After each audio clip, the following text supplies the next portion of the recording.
Hello.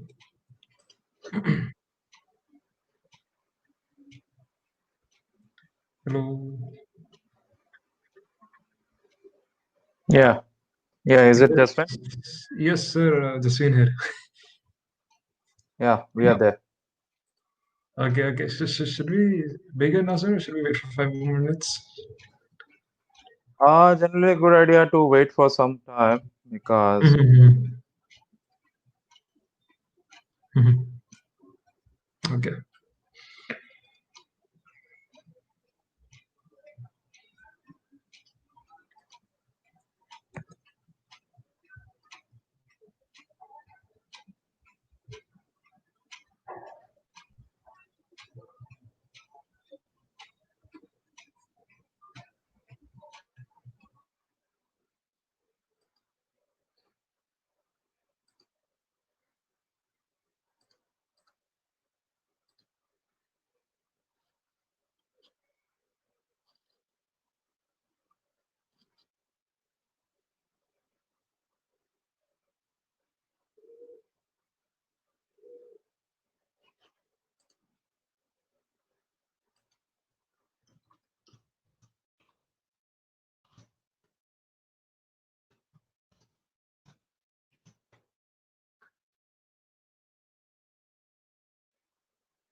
okay.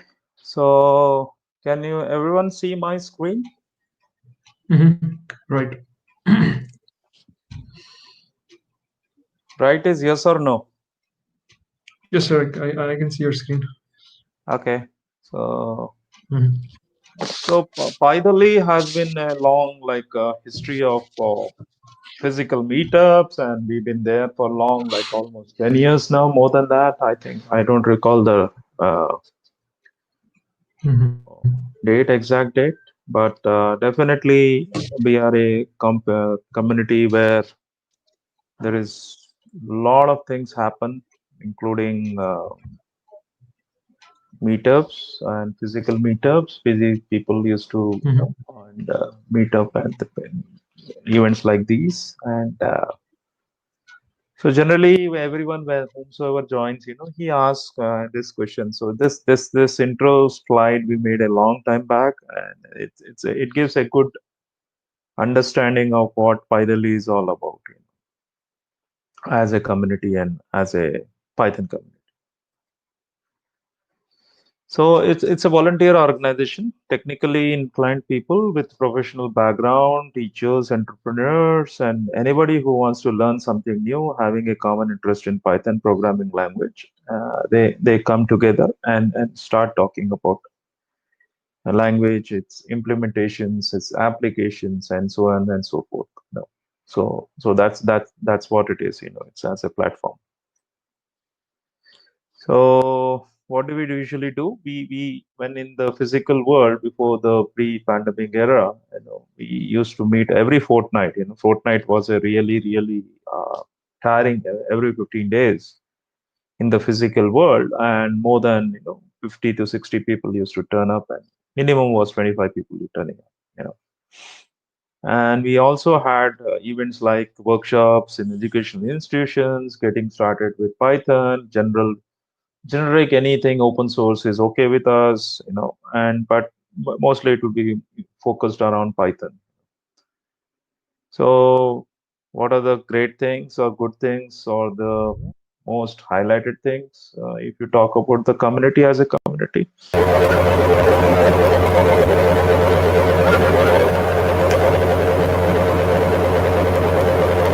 Can you just unmute yourself, whoever just joined?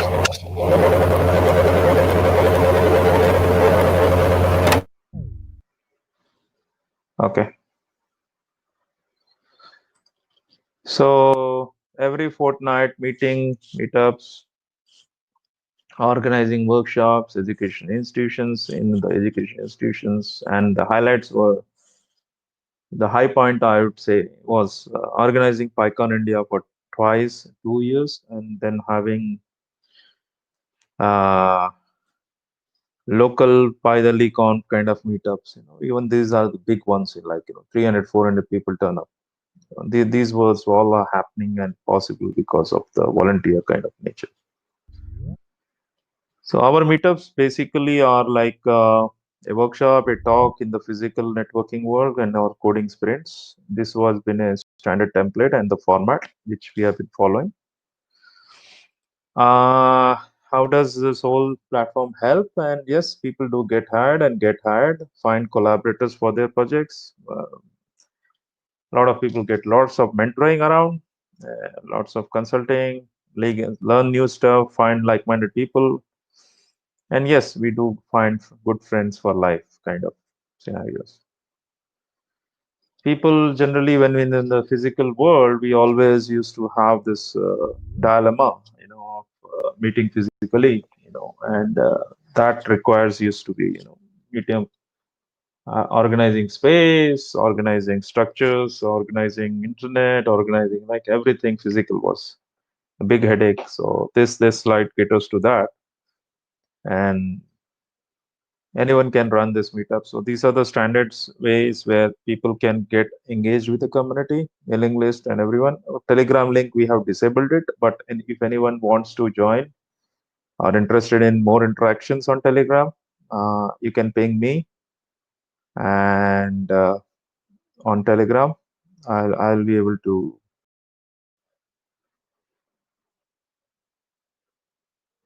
Okay. Please do not touch any of those buttons in the bottom. Otherwise, this live streaming, which is getting also recorded on YouTube, it will stop. And it will be a lot of inconvenience for people who are not present here, and they will not be able to see it. So I was talking about Telegram. Telegram is the preferred platform right now for day-to-day communication and a lot of other activities and events like this to broadcast and know about it. And these are some of the events and everything, blah blah blah. And that brings me to an end of our intro from what PyDelhi is all about. Jasween, the stage is all yours, and you can Right, sir. introduce yourself Sure, sure, sure. and start with your presentation. Sure, sir. Um, okay, just give me a second. I'll be sharing my screen. Yeah, and one of the rules which we have is as a community is don't call sir for every line, and it will be All very right, difficult. Satya. Yeah, Okay. let's keep it very informal, and generally in the physical meetup, generally we ask everyone to introduce ourselves, but I don't know how that is feasible in this meetup, but maybe you can chit chat in the end. Right, So, right. Sure, okay, give an intro of yourself and get started, and hopefully everyone is going to enjoy your talk. And thanks for volunteering. sure, Give it up. sure, Go sure. ahead. Right, right. Thank you, Satya, and thanks to Shivam for um, enlightening me about Paidali and telling me about giving me a speech. I'm really indebted to Paidali for giving me an opportunity to present my research topic on NLP. So good morning, everybody, and happy Independence Day. I'm Jasween, and I am from Hyderabad. Basically, I'm like an undergraduate student, and I'm basically doing my research work in NLP in IIIT Hyderabad, in a research center called LTRC. And today's talk would be more featured around the different effects of NLPs on our life and how exactly NLP is actually dynamically changing the world around us because we see machine learning, AI, IoT, and all of those buzzing words coming in. But when we get to the context of it, NLP has actually not progressed much, I would say. So our focus here for today is to see what exactly NLP is, how you can be a part of NLP, and how how you can actually make a change in people's life through NLP. So I'll be talking for about roughly 45 minutes from now, 40 to 45 minutes, and then there'll be a doubt session at the end for 15 minutes roughly. So in case you would have any doubts, I can answer them for you at the last. So this is so yeah. So starting off, so we'll be discussing about NLP in general, and as I told you, the effects of it. So I would actually like to start with this one quote given by Nelson Mandela.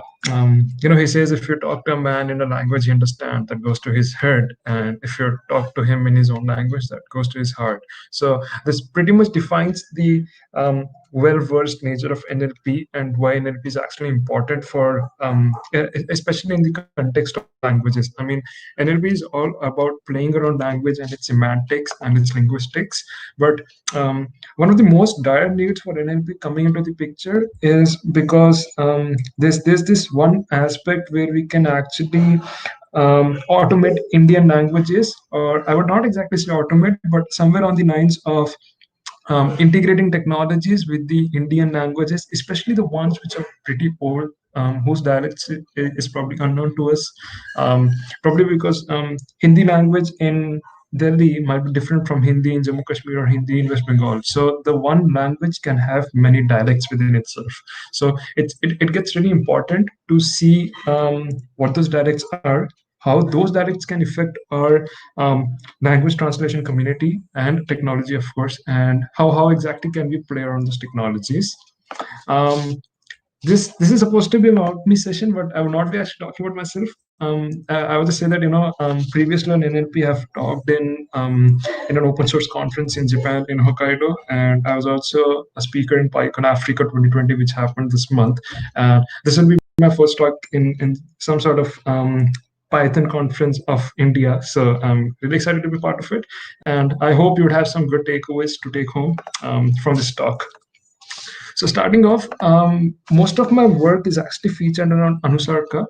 Anusarka is actually, I would say, it's a lab in Tripoli, Hyderabad, and our one of our most basic aim is to actually make text in one Indian language accessible in another Indian languages. Although this can be changed from one Indian language to English, or English to one Indian languages, but Indian language. But usually we try to play around different Indian languages, and we try to make the text accessible. And also in this approach, the load is divided between man and computer, in such a way that the language load is taken by the machine and the interpretation of the text is left to the man. In a way, the machine presents an image of the source text in a language, which is close to the target language. But a lot of interpretation part is left to the man, because we do not really want to make it another Google Translator or Bing Translator. We want to make it something which is more accessible and more feasible for Indian languages, but at the same time something that should make sense for the user also. So we leave the interpretation to the user. We show him the different layers that are involved in this. But currently, it's only built for a couple of languages like Telugu, Kannada, Marathi, Bengali, and Punjabi, and all of these can be translated to Hindi. And but we are hoping to build this for all Indian languages in the near future. And usually, everybody must pitch in to build the systems. Which is connecting all of these Indian languages, and it's done using free software model. So in case any one of you is interested, we have a GitHub. We also have a web page. You can join up and contribute in any way you can. So this was for Anusarka. Just a brief introduction. Next, since Anusarka, I would say the machine translation system that we build, it has some standard components, and it can be assumed that these the standard components would be same for other machine translation system as well. So just to give you a brief of, we usually start with a word analyzer. So words in the input text are first processed by a morphological analyzer, and its main motive is to actually find three things. Number one would be to identify the word, then its lexical category, and other features of the given word. So what our word analyzer does is it tries to give us it tries to identify the root, its category, and all of that using two standard possibilities. of noun and verb, um, using GNP and TAM, which is called TAM. So GNP stands for gender, number, person, and TAM stands for tense aspect modality. So as it might be suggested by the word itself. So in GNP, system tries to find out what the gender of the entity which is being discussed in the sentence would be. It also tries to discuss or find out how many number of those entities are there, and who and the next thing would be, is it a description about a person? Is it about a person? Yes, it goes to a binary zero. Or is it about not a person? It goes to a binary one, and that's how GNP comes in. And then we have TAM. TAM is usually about finding out the different tenses that are available within one particular sentence. And usually, this sort of morphical analysis, it is supposed to yield us some result or some answer. But in case it does not, we try working on compounding or sandhi breaking. Sandhi breaking is used in Hindi, and we try to break the sandhis of the word in order to get something meaningful. And I would say it actually involves a lot of trying and testing, because your method or your system should be good enough for word analyzing. This was about word analyzing. Next, we have local word grouper. So usually, a lot of Indian languages, like how I gave you the example of dialects of Hindi being spoken in different parts of India. So Indian languages have relatively free word order. So what that means is there are units in which they might occur in a fixed order, and usually we try to group them together, the words which cannot be composed out of the meanings of individual words. Or you cannot break every word, especially in more North Indian languages like Hindi, when you compare them with South Indian languages. So local word grouping is extremely important in such contexts. And it's usually told that we the level of difficulty is said to be same, but it's usually more for the North Indian languages. And next we have Mapper using bilingual dictionaries. Here we try to look up for the elements of the source language, and we try to substitute them by the equivalents in the target language. It works more like bilingual dictionaries, in the sense when you have two dictionaries of two different languages, you directly try to find the meaning of one word in your target language through your source language. And I would say it's more about playing around the root of the source language, applying some sort of word analyzer and substituting it by the equivalent root in the target language. That's how our mapper works. And next we have word synthesizer.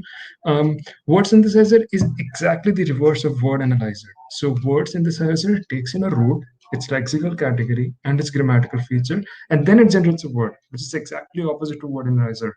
And this is usually done directly by the rules without trying alternatives by proposing or testing, because usually word analyzing is harder than word synthesizing. So yes, and when you put all of these components together, the word analyzer, the local word grouper, the mapper, and word synthesizer, you get a machine translation system. So I would say it's usually you have to work on some sort of pre-editing and post-editing, work on some sort of GUI. But when you talk about the most basic sense, this is what it boils down to. And next, I'll be sharing my screen so that I can show you how our proposed system design is and how exactly it works out. Just a sec.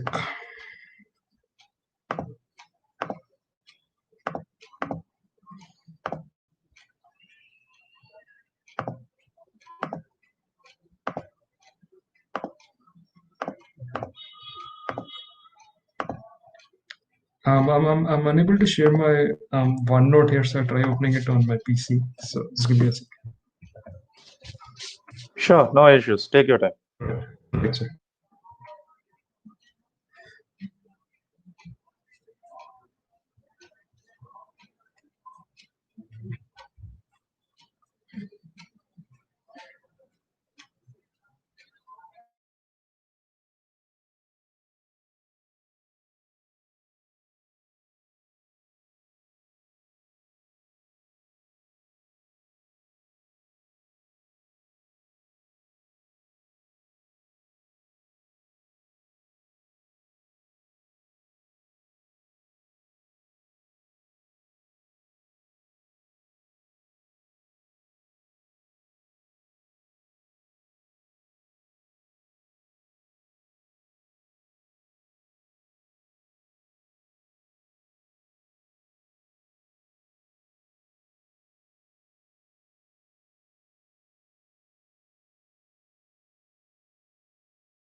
Yeah, we see now.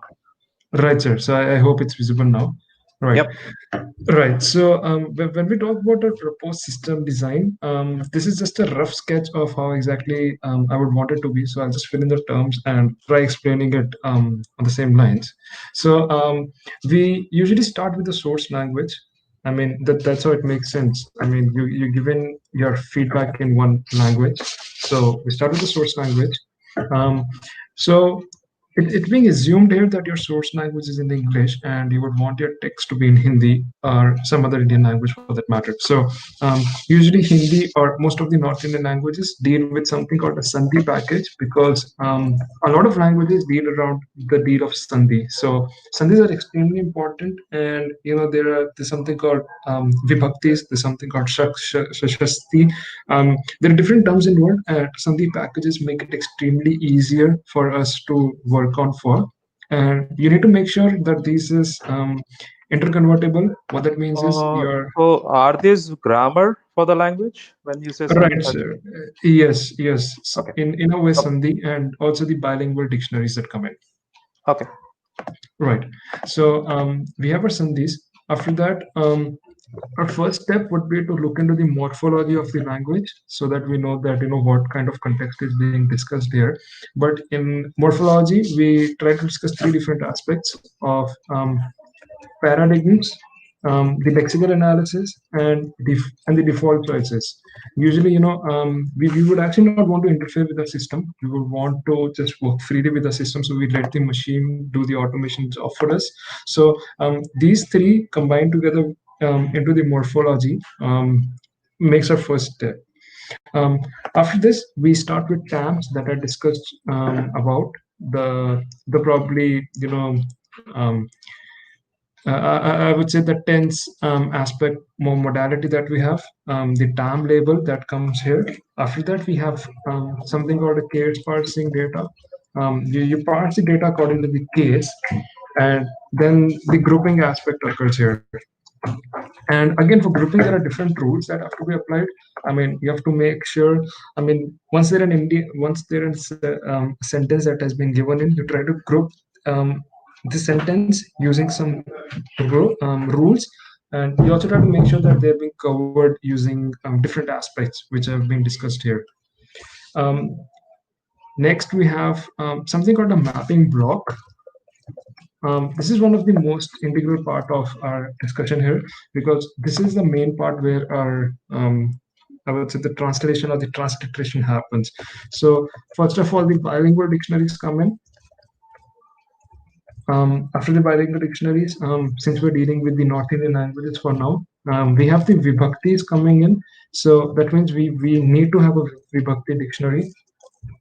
And once that happens, you also need a TAM dictionary because TAM or the anything on the lines of tense aspect modality is a big deal. It's a pretty big deal. So you need to have a TAM dictionary maintained separately, and all Yeah, of yeah, this. yeah. Treat everyone as beginners, no matter who they are, and Right. just Mhm. go explain those. Okay, don't hesitate to treat Sure. people as beginners. Okay. Right, right.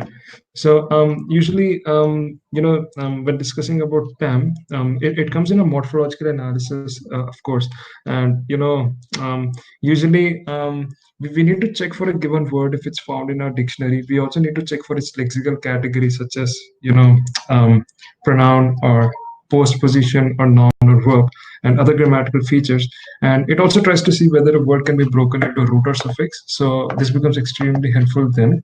um, Next, once our system is pretty sure that transliteration is taking place pretty well, it knows that it can translate now. It tries to go directly to the I would say the target language. It tries to convert it directly into it, and it again tries to find out for the TAM details. Again, TAM is a really extensive process, and there's a reason there's a lot of speculation about TAM. If because if TAM does not take place properly, we might have to go for compounding or Sandhi breaking, and that's again an extremely difficult task, and you have to propose and test it again. So it gets sort of difficult in that sense. Um, After that. Our last aspect would be to get, I would say, a morphological analysis, the last part. So I would say a synthesizer for a better term. So we have a morphological synthesizer, and this is actually the last step. So we need to make sure that all the paradigms are being covered, which includes noun, verb, um, and pronoun for that matter. And usually we also deal with Hindi. I mean, there might be a case where we're dealing from Hindi to English, where we might need Shashastis, which is one important aspect of this as well. And again, we need to make sure that our default choices, which were made earlier, are matching up with something that was mentioned earlier. So there's the crisscross match that happens, and once you have all of these steps coming in, you get your output language. So this is our proposed system design.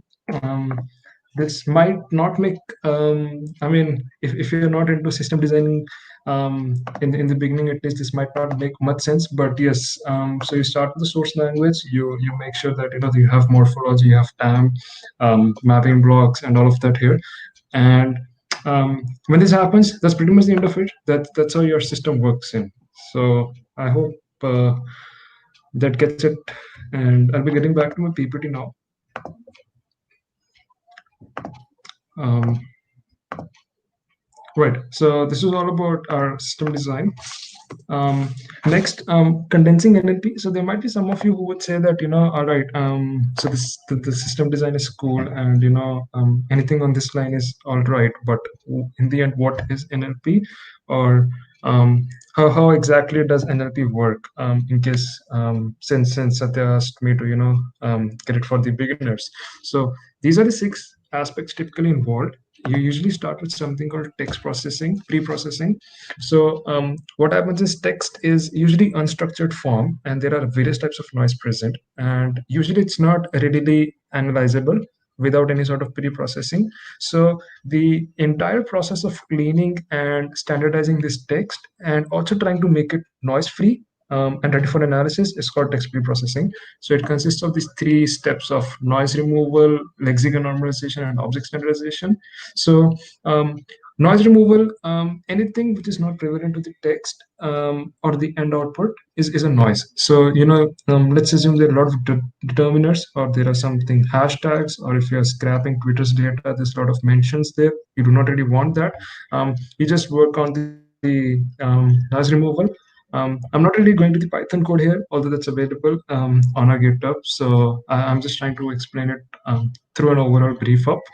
Um, and then we have the lexicon normalization. So as an example, let's assume we have word play, player, played, plays. So we see that there are different variations of the word play. So what that means is they might mean different, but contextually all of them are similar. So we try to work through this lexicon normalization. We work through stemming and lemmatization. Stemming is a rule-based process of stemming these suffixes, and lemmatization is stripping these suffixes and but not exactly. After the lexicon normalization, we have something called object standardization. So usually we have a lot of slangs available, the DMs or RT, or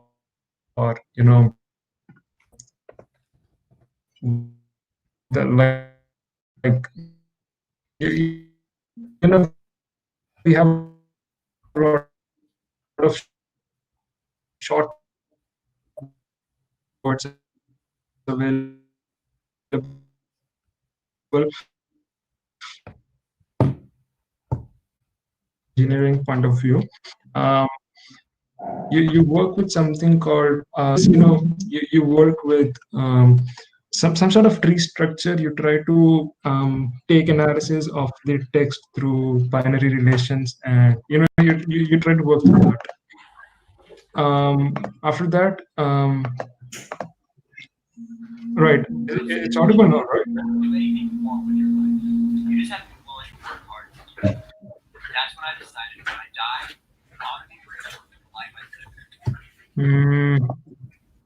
I'm hearing another noise here. Shivam, is it all right now? Can you hear me?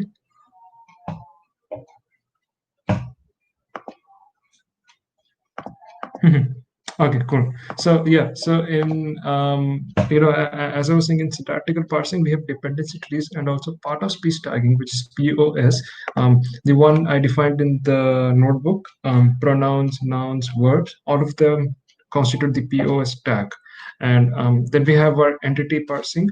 Um, this consists of phrase detection, NER, the name entity recognition, and the n-grams. So NERs is usually detecting the named entities such as location, person name, or company name. I mean, let's assume I say Shubham is the manager of Python Conference Delhi. So here a person is Shubham, organization is Python Conference, and location becomes Delhi. So that's how your NER works. It tries to deal with it deals with extracting the noun phrases using a dependency parsing and also POS tagging. Um, After that, we have topic modeling. It's based on grouping different topics present into one context. I mean, let's assume I speak about anything along the lines of COVID and hospitals and patients. So all of that comes together in the form of health. So that's your topic modeling for you. We work with different topics. Um, and last, we have n-grams. Basically, a combination of n words together are called n-grams. And when n is more than one, it's usually informative because when n is one, it's unigram. When n is two, it's bigram. So anytime when n is more than one, that's good enough. And but usually when n is two, which is bigrams, they are considered as the most important features of the text. And next, we have the statistical features. It starts with TF-IDF, which is basically term frequency, inverse document frequency.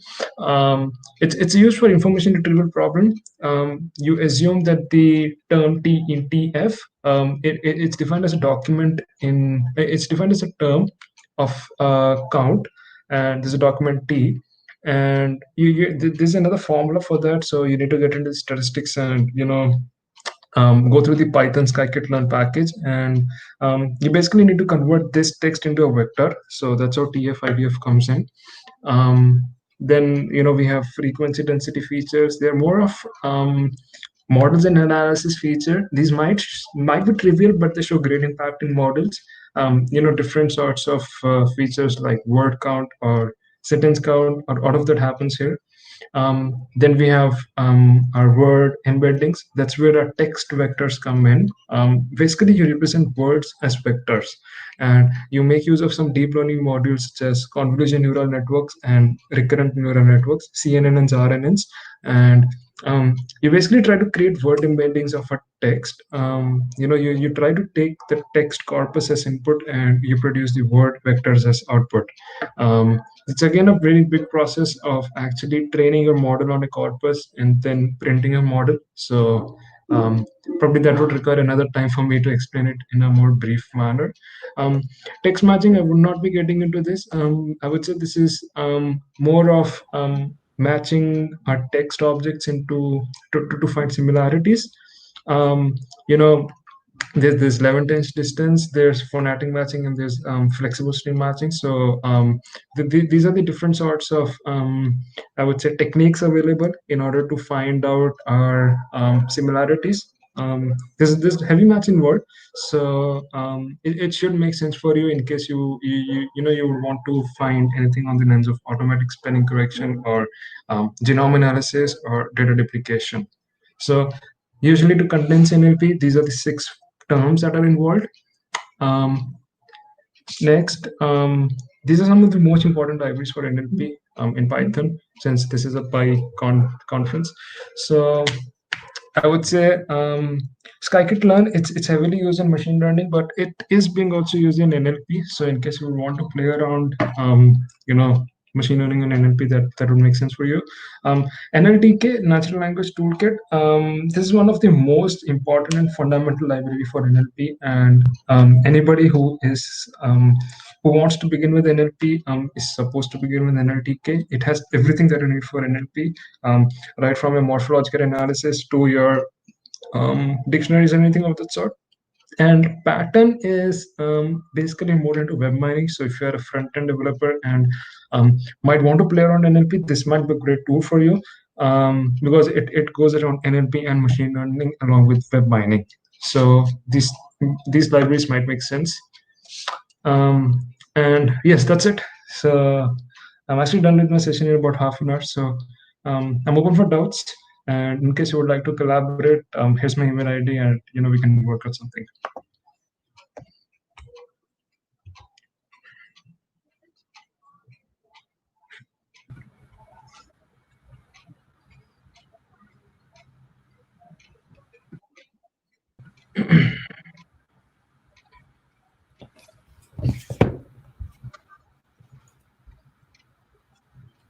Thank you, Yeah, Sween, for also, the yeah, wonderful talk. Jasleen, one second. Jasleen, can you share some code Mhm. repositories and those publicly facing repos so that will be Um, also helpful for people who want to hack sure, around or look into it.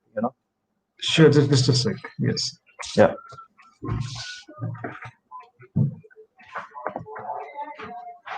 Yeah, Amit, you can start with other introductions and whatever. Yeah, the next. Thank you. Right. Just a sec. Right. I guess this is one web page where you can contribute. It also shows us how to install it. You can either do it using your command prompt, or this also software available on SourceForge.net. Or I would say it's pretty easy to install it. I do not really have it installed right now, but yes, it runs on Stanford parser and also UC Berkeley parser, and it's pretty easy to get through it.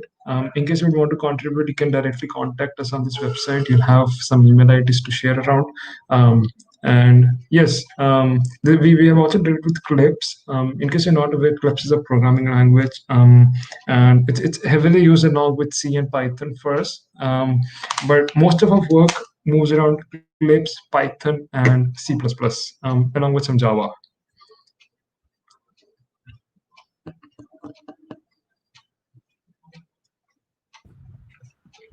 Thanks, Sween, for the great Right, talk. Do we have more right. questions by anyone?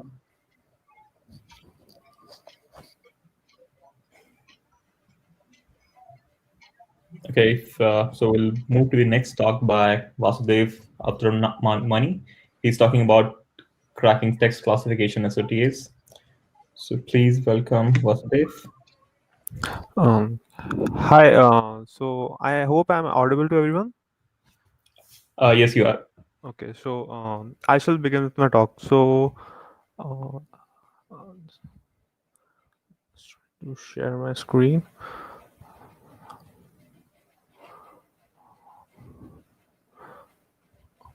Um, so I hope everybody is able to see my presentation. Yes. Yeah. So first of all, happy Independence Day to all, and so I'm gonna be giving a talk on focus on text classification, and so I many of the learners or researchers like to work on competitions that are like hosted on Kaggle or other online platforms. So these competitions tend to have like this thing since like 2018. There has been a sort of a revolution or there's been change in trend in the solutions that have been coming to this competition to these competition. So deep learning is one of those factors which has caused this change. And today I'll just giving you a short demo and a short presentation about them.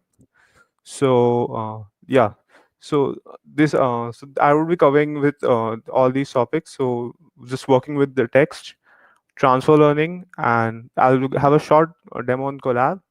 And last, I'll just share my the learning resources or something cool stuff that you can check on your own time.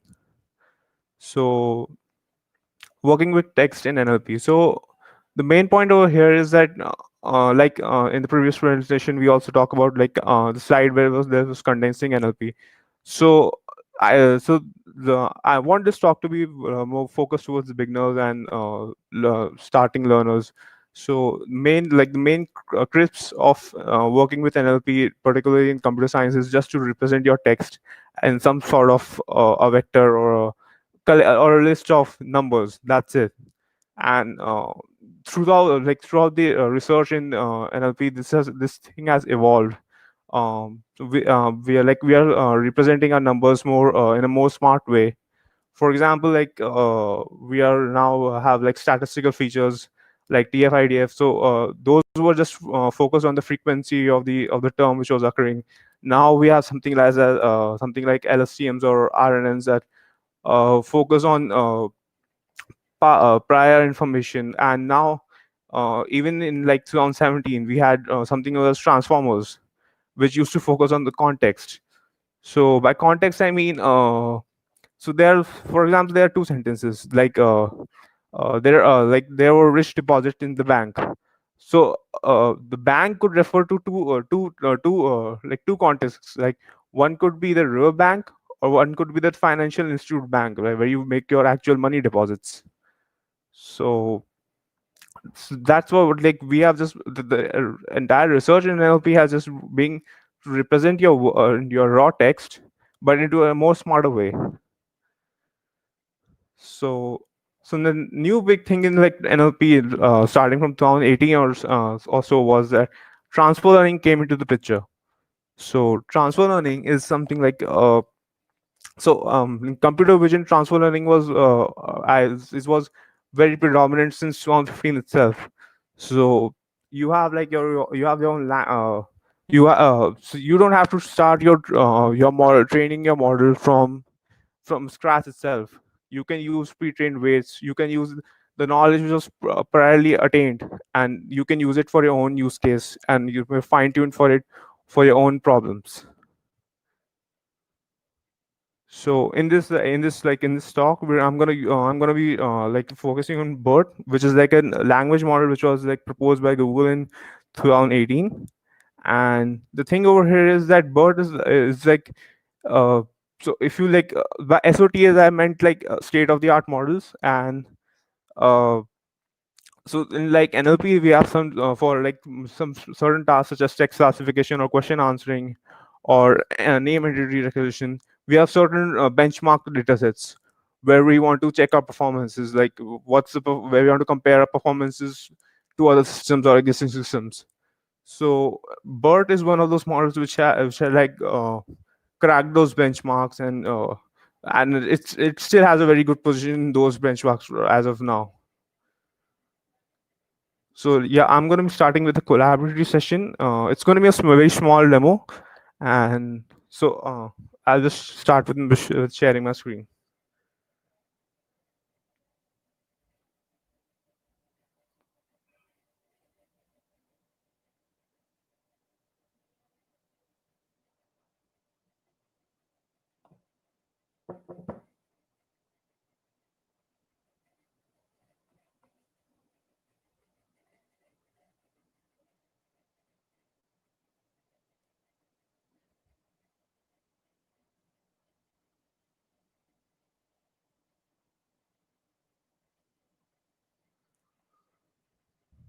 So I hope everybody is able to see the collab screen. Yes, we are. Yeah. Okay. So for this so for like for using language models like BERT or other models, you need what like a convenient way is to use is there's a library known as transformers. So it's actually made by the transformers library was actually it's made by Hugging Face. It's like an NLP startup in New York, which and it's like those guys have like really good models. I'll share their website and link at the end of the presentation, and we can also have a go through around it as well. So we're just going to install and let's just have some basic inputs while this.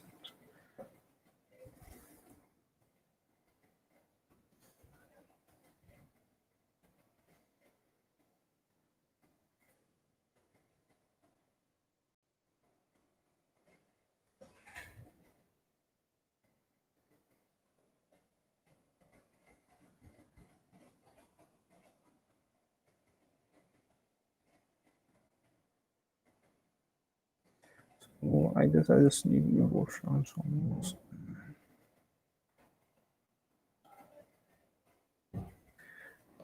In this like presentation, I'm gonna be using TensorFlow. You can use PyTorch or any other library with transformers. It is like yeah, it has like an API for both, and either ways you can like use it with doing with customizing it with your own framework.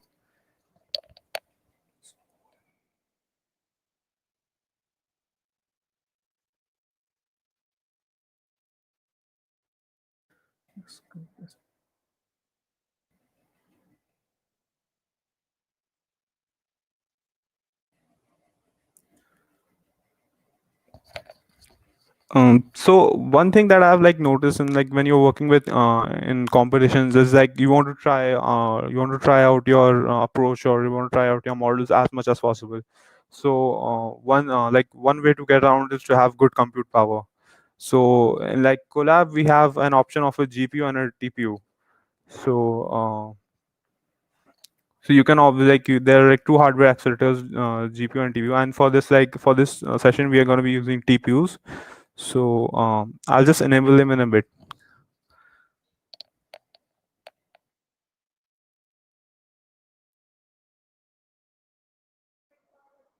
So what I'm like in doing this like in block of code is trying to detect my TPU, and I'm gonna detect the TPU and trying to configure it with the notebook. So and so that I can run my model with using in that TPU memory itself.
Okay, so as you see, I didn't enable my TPU as well, so I guess there was some error.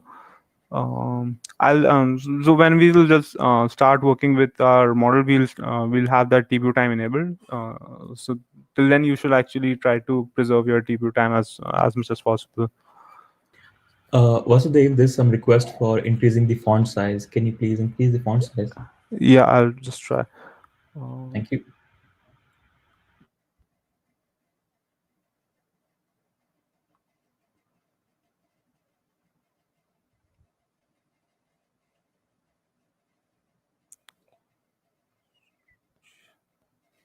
Yes, 19 should do it. I hope this is visible enough. That's great. Yeah. Okay.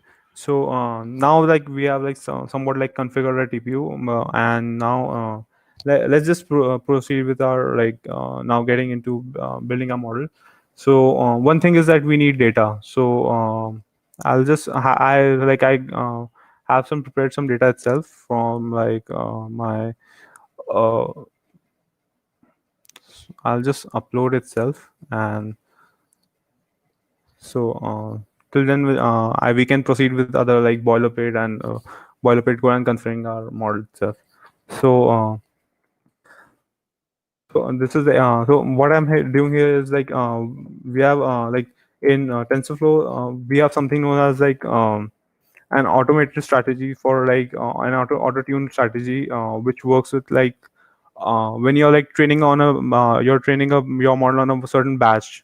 You can prefetch or get your batch get your next batch priorly so you can say you will be saving your training time. So this is what something what we want to do.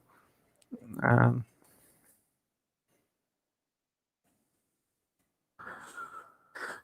so and um, so now we're going to be defining our model. So I'll just the batch size. So a little bit, I want to just give a little info about that. So in TPUs, what we have like we have certain cores. Like in like the collab TPU which we get, it has 8 cores. So and you can parallelly send your data and train your model on and each of those cores. So what you do, what we get is like we get a batch size. If you so if you're say you're training on your model on say a batch size of maybe 256 to maybe a bachelor of 256. So what you're supposed to do is like you divide that number or batch size by the number of cores and that your TPU has, and you get that so each and you assign that batch size to each of your TPU cores. So it works it kind of works in parallel. That is why like one of those reasons is that TPU is very fast.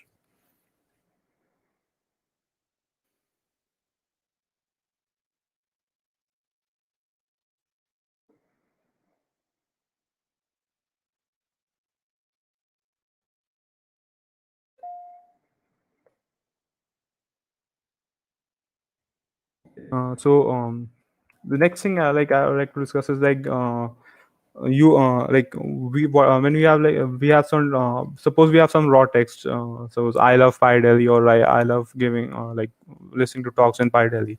So what we have to consider is like text is always in variable length, and you have to like so when you're trying to feed in your models or something in a machine learning or deep learning model, you have to have it in some sort of a defined and a strict structure, like it should be supposed of a fixed length. So you want to have so you can fix a like you can you so you want to fix a length up to which your model should consider it your do the tokens, and after that either should ignore it, or and or if your length of your text is actually smaller than that limit, it should pair it with some sort of tokens um, which is like your model can identify that okay, these are like parent tokens, so I can ignore them, or they don't hold much of a meaning. So we'll just like we're gonna just define that length over here.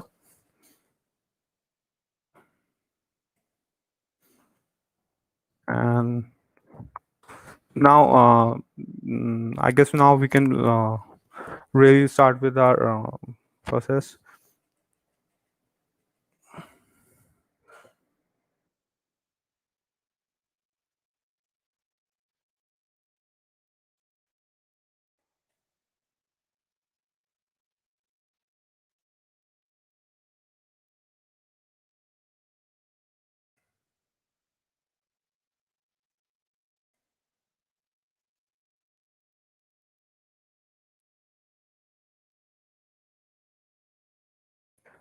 So here the thing is using like the transformers diagram which you had imported earlier.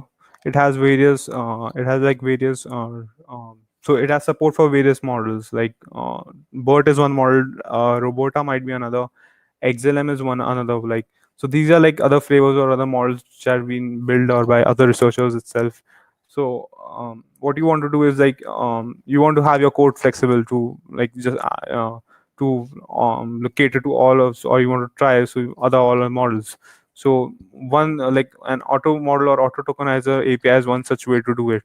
So what it does is like you just need to pass the model. What it does is just that you just need to pass your the name of your model in this pre-trained argument, and then what it does is like it's going to make an object of it's going to make it an object of a tokenizer, that is pertaining to bird.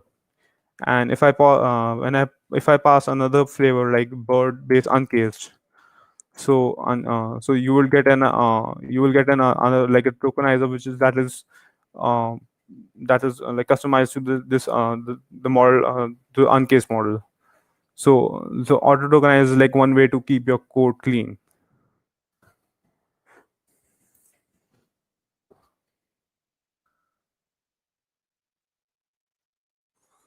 So like now once you have like a tokenizer, um, what we would like to do is something like work on like tokenizing a text or working with it.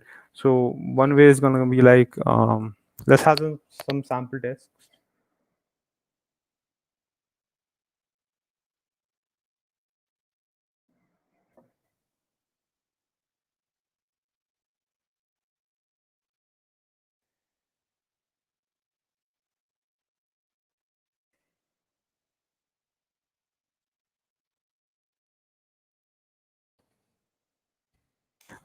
So you see, like it just tokenizes. It's like it just breaks it into tokens. So the thing is like the model over the BERT model uses something known as a word piece tokenizer.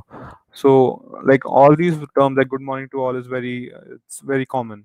But if you give like a term which is it does not recognize, it tries to break it, and it tries to relate it to those terms which it has already seen. For example, if I give PyDelhi,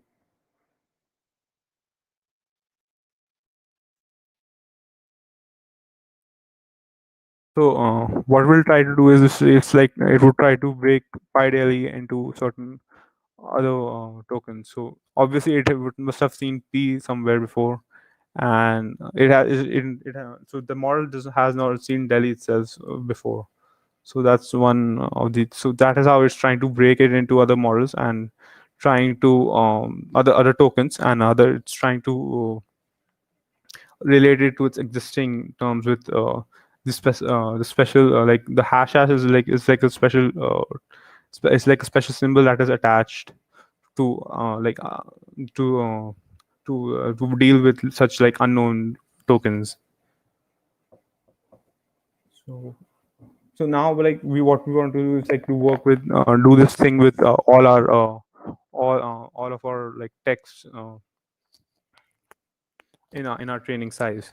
So I'm just gonna define a function so we don't have to do it again. We can just call it. Um, so we would get a raw text argument, and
so what we're doing is here is that we are just going to encode our text into like so the raw text that we are getting is going to be converted into like a list of integers or list of numbers.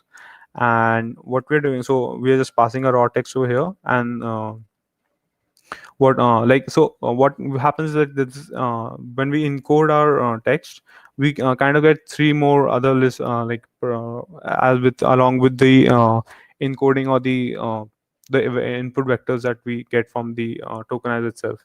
So like attention mask is something like where like in which part of your sentence you're like supposed to focus on, give like more attention towards.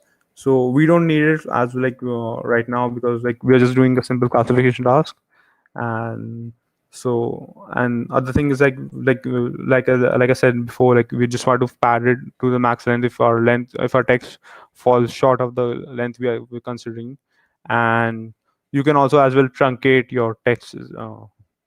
So this is and this like the bash encode returns an dictionary, which through which we can actually so what we need is just the input IDs over here. And I'll just show it.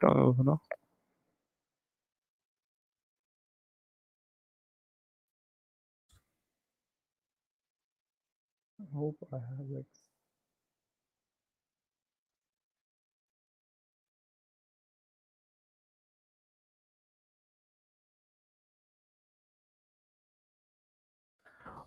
So yeah, this is what how like the encoding process works, and what we are doing just here is like encoding for a list of for text that would come in a batch. So if you notice something apart from like if you just compare this with the this good morning to all in p dash and etc with this encoded output, what we'll notice is that that this encoded output has two more extra terms. So this is 102 and 101. What these are like, these are special tokens that work for classification. It helps the model to differentiate between other other sentences which come in the string itself. So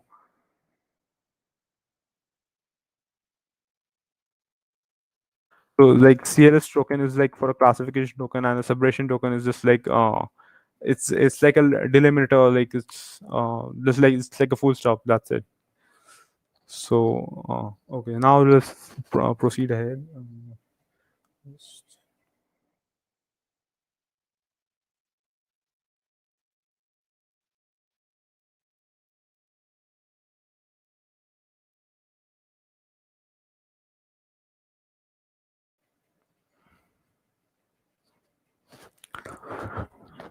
So now next, now let's just bring in our model. And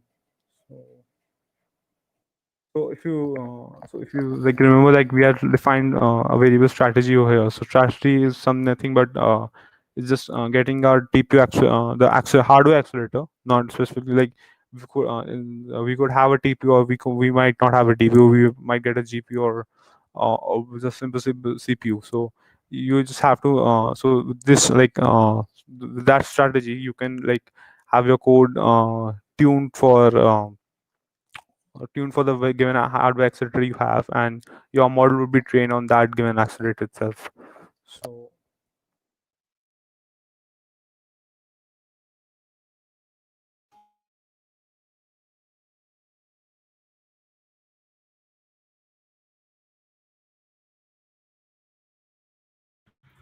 Vasudev, there's a quick question from Danish here. yes, please. Does it have a pre-made vocabulary that uses for tokenizing this way? Yes. Actually, yeah, I forgot to mention about it. Like BERT has actually been trained upon, say, like it's been trained on a big corpus of I guess like 16 GB. So yeah, it has like a pre-trained. It's a very good, a big pre-trained vocabulary. Okay, thanks.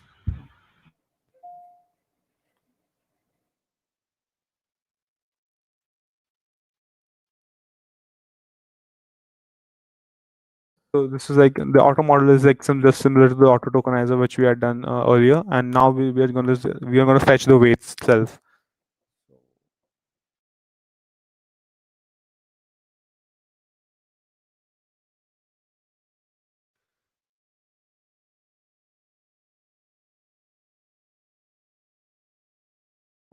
So what we're going to do is like we're going to define our model, and for that we are going to using the the functional API that comes with like TF Keras.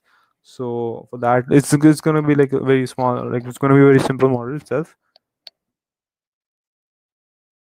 So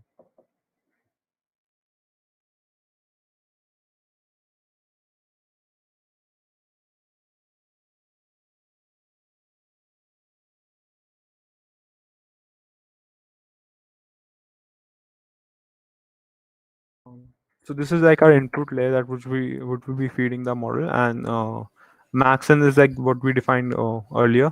So that would be like the maximum length of our text. And the thing is like models such as like these language models expect your inputs to be in long or integer form, and as opposed to floating points. So you have to explicitly cast your layer for that.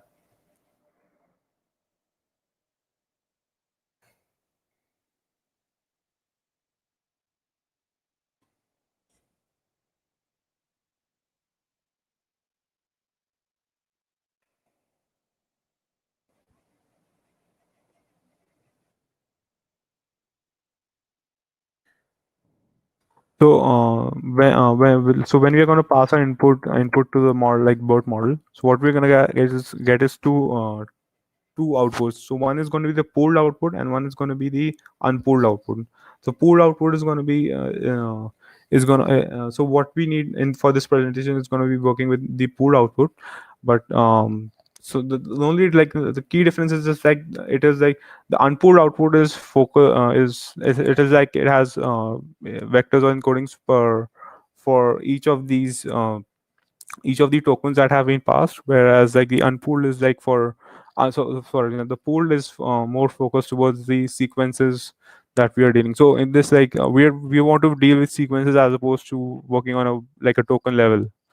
So we're gonna just get the pooled output for now.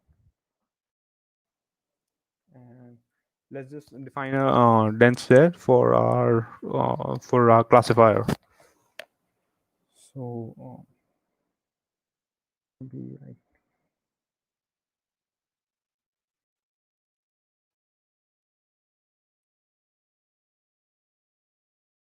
so inputs.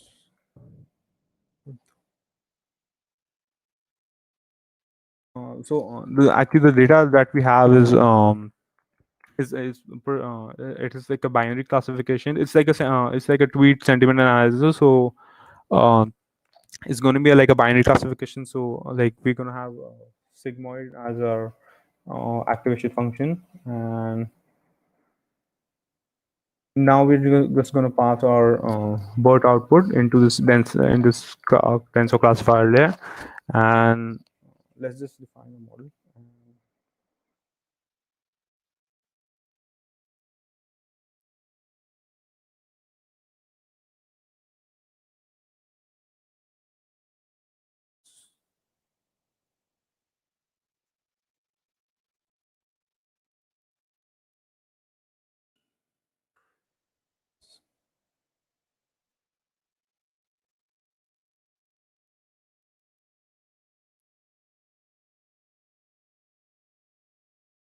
So for like defining your model, you just need apart from the like the model or the architecture itself, you need three more other things. Like one is going to be the optimizer, one is going to be the loss function, and another is going to be the metric or the evaluation function. So for now, we are just going to be using optimizer. We're going to be using Atom optimizer, and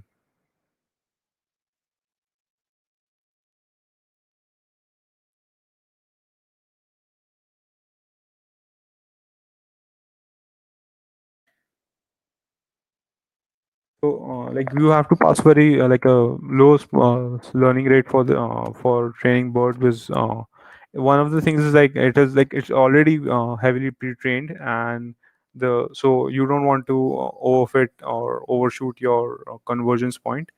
And so this like a one so 1 raised to power and -5 is actually which was like it's actually a suggested learning rate in the original paper itself.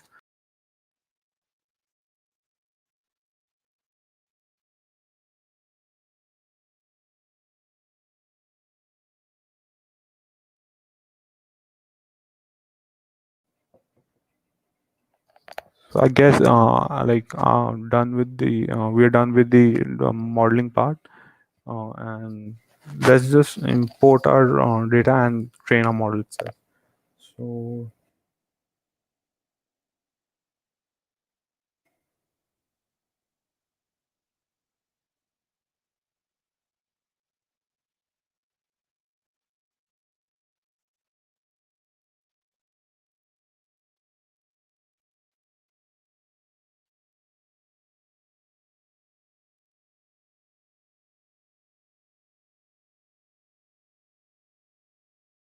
So, like I had said before, the data is just a binary classification task with tweets as your tweets as your input text.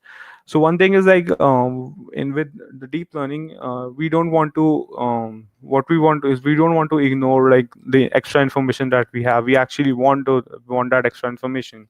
So if one of the primary tasks that used to be in early NLP is like removing stop words, removing like frequently occurring words. So you actually in deep learning or particularly working with like models such as BERT, you want to have those stop words as well. You don't want to ignore them. So we are not going to remove or do anything like that, and we're just gonna token encode them through using this function and uh, just feed it to our model.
So we just got our x and y's for the model, and now we just have to define a df dot data set, and then we can just okay.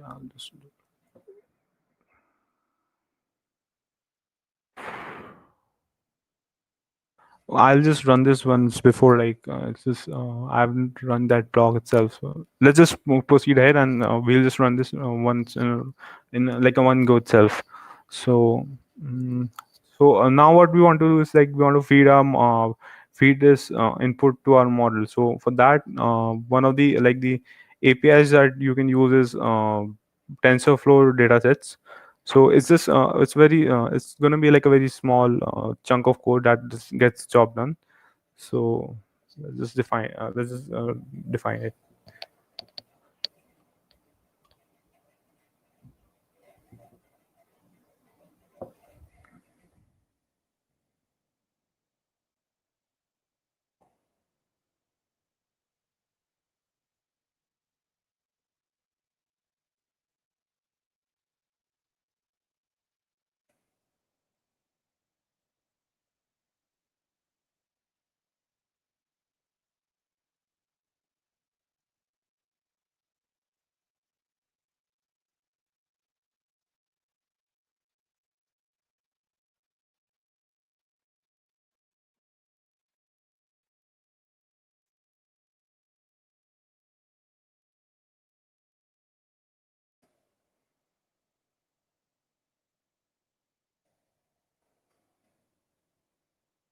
So, so you might remember like the auto tune variable that we had defined earlier. So that's just going to be used here for prefetching the next batch, and so this is like so within like the new TensorFlow 2 API, it's relatively easy to do that. And similarly, we're going to just define a validation data set.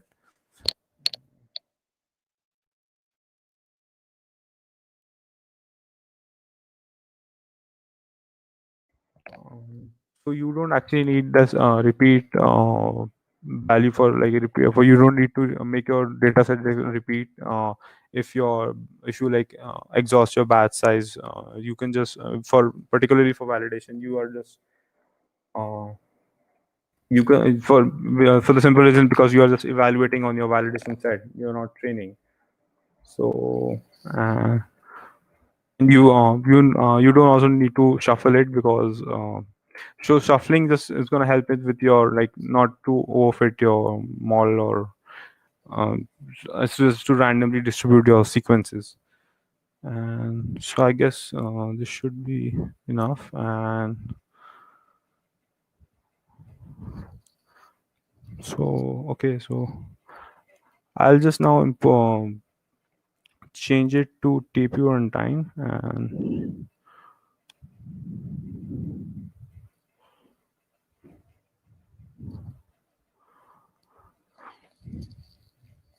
meanwhile we'll just call the fit function itself. So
so now I'm just gonna run this, and hopefully if we should like get by without any errors.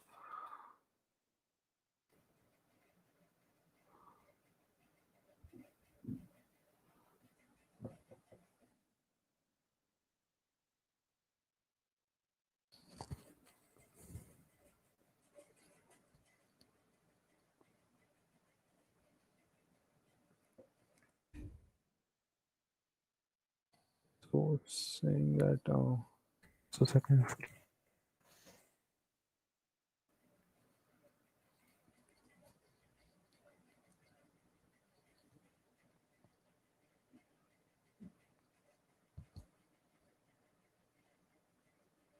So I'm just gonna see just a second please. um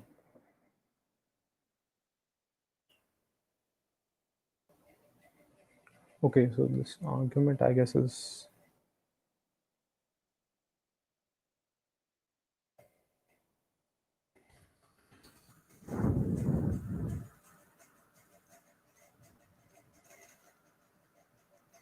so yes, our notebooks gonna now be interacting with our TPU. And this is like so let's just go ahead. And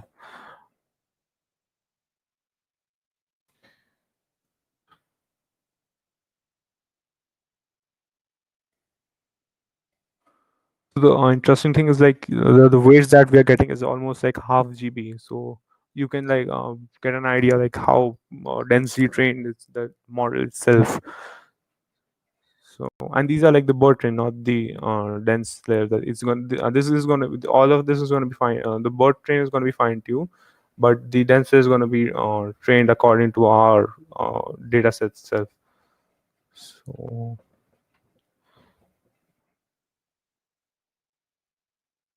meanwhile, if anybody has any questions, I can or anything like you would like to ask. It's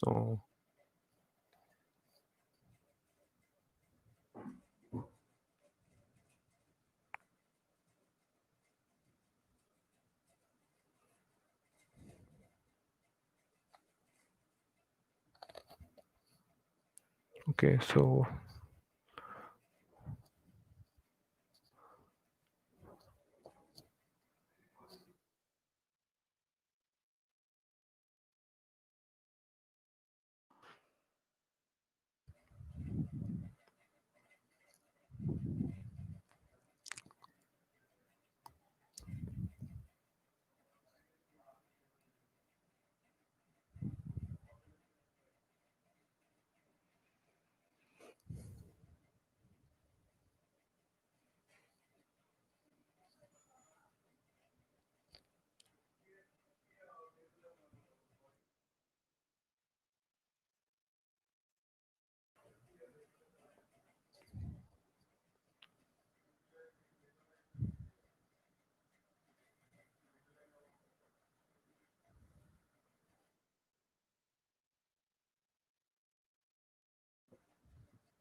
That's great.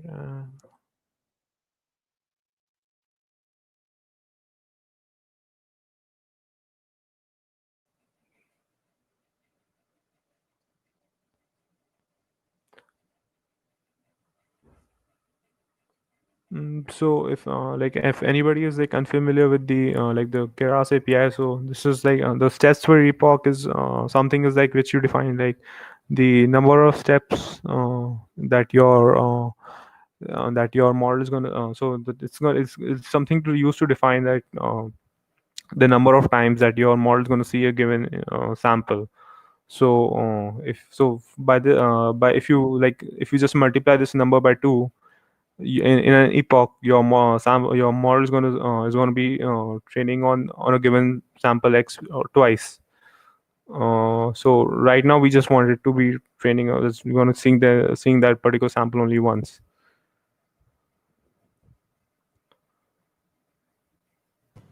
Hey, we have one question on the chat from Danish, Yes. and the question goes: is the BERT model layer frozen by default, or are we only training it by a small amount to adjust to our dataset without losing too much of the pre-trained weights? The second case exactly. It's not frozen by default. You have to freeze it, and we are just training it for like our own, which is for our own use case. There's another question by Danish, and it goes like, does it have a pre-made vocabulary that it uses for tokenizing this way? I guess this question is a bit. mm this was asked at 11:52, so I don't know at what kind of presentation you were at that time. If it makes sense to you. Yeah, I actually I had answered it earlier. So it is actually trained on a big it's already trained on a big corpus of 16 GB of data, which like includes news corpus and other like big huge English corpus. I don't exactly know the name of datasets, but yeah, it is already pre-trained on a huge corpus. Great, So thanks. now like we can see like we get a decent validation accuracy, and you can obviously like plot your like validation or train your like accuracy curves to see just to see if you're getting if you're overfitting in some way. um so but I think like we are just the loss is like decreasing, so yeah, we can also go for one more epoch, but you can see like we are not overfitting at the moment. And just to like show them the speed of TPUs, like we'll just have a look on the the number of samples that every like training has, like the train data set has. It's like around 6,000 samples. So yeah, so like working with GPUs or anything like that, it would have much taken like at least like some more amount of time. So that is like why you want to use TPU. So we want to test your approaches faster so that you can find out what works for you. And I guess this is like for the demo part. If anybody has any questions particular, I would try to share the code itself with everybody. But does anybody have any questions at the moment for like look for the demo itself for this for this collab notebook? Vasudev, I have a quick question. You Yes. mentioned we are not overfitting right now. So how do you do that right now by looking at the value loss and the accuracy? So so validation, like we took a validation data set, right? Just to Mhm. yeah, to evaluate. So you can see like our loss is declining right now, right? So if your loss tends to like after like an if your loss starts to increase after your after like a decline or a decline, or so you can know that that is the point your model has now started overfitting, and it's now trying to memorize extra stuff, or Mhm. it's going to remember redundant information. So Mhm. so that is one way. And moreover, like I had actually trained this before, like I had run this notebook once before, like on my end. That's all. So like the model starts a little bit overfitting around 4 or 5 epochs. So you can have a look through validation like loss, and it tends the main that so your like the curves for your like the training accuracy and your train for your training loss and training for your validation loss should be close to each other, and they should be in a decremental fashion. That Mhm. is like one way I tend to see how the how you like know if your model is overfitting or is being just being rightly trained. All right. If you want like I have like a better like a notebook which had like the accuracy and the loss graphs. Mhm. I'll share it as well, because like it's just like a simple matplotlib for that purpose, so I Mhm. just wanted to skip it right now. Yeah, sure. You can share that. That'll be great. So should I like Yeah, can I that's proceed fine. ahead, or it's or Yeah. any okay. So I'll just switch it back to the presentation.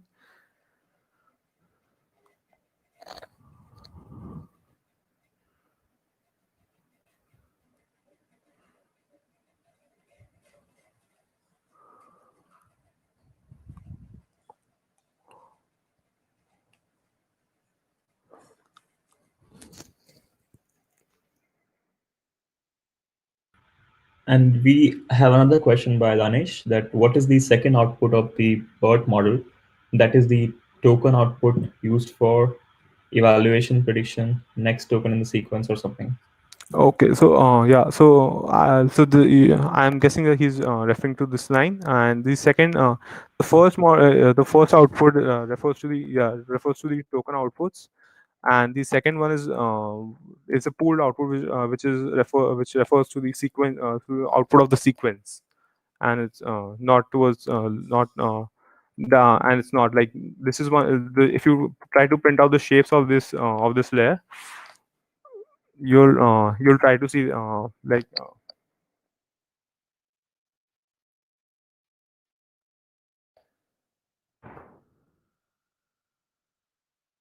like this should be in some sort of like the first output is pertaining to the number of token is pertaining to the token output, and the first one is like a pooled, and it can be used for sequences.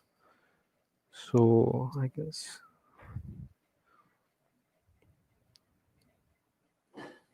so like this is going to be of the shape something like 768, and this is like going to be around like something like 192 by 768. So 768 is nothing but the BERT output for like.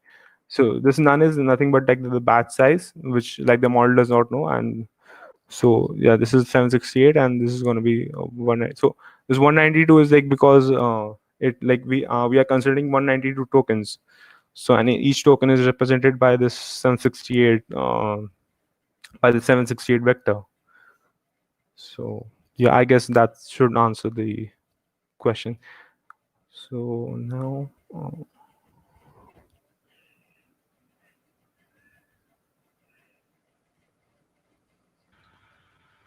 Does anyone have any more questions?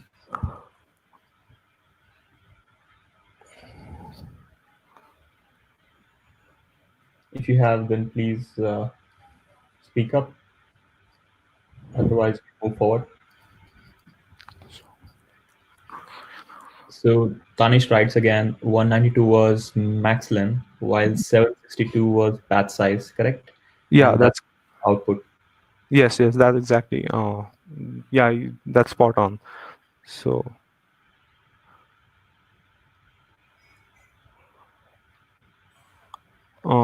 okay, so I'll just move on forward, and if we like I'll just, even if there are any questions, like you can ask later itself. So one thing is like these models need not be just working with just with English. You can work with multilingual text, or even like text with